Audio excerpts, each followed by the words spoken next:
Alright guys, thank you for joining in today. I'm going to do a little review on a simple Texas rig worm, weedless, and a lot of mistakes that people might make that can be the difference in catching fish and not catching fish. A lot of it has to do with your weight size. You could have not enough weight, you could have too much weight. A lot of it has to determine on how deep the depth is where you're fishing. You know, right now I have a little bit of a heavier weight because where I've been fishing lately, there's a lot of grass, and you know, you got to punch through the grass. And so what I'm going to do right now is I'm going to take this worm off.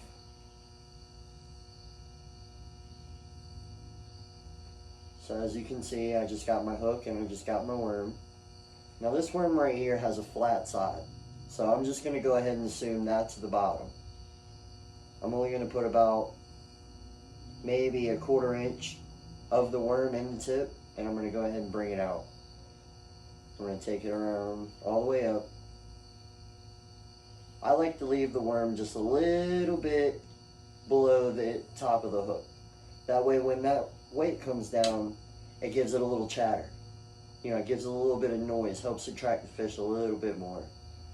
A lot of people tend to mess up on where to put your hook through. Some people like to just put the hook in a little bit there, leave it there, and call it a day.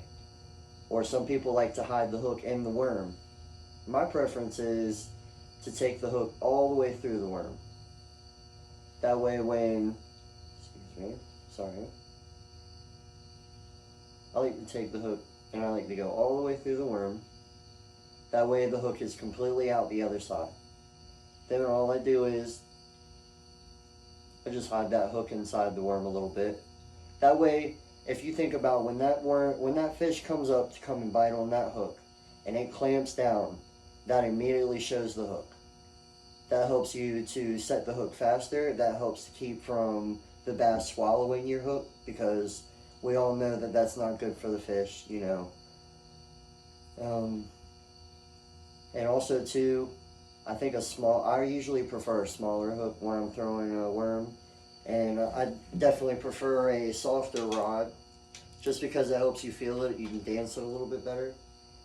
But right now I'm throwing this on a Shimano reel with a Abu Garcia pole, excuse me. And I've been doing pretty well.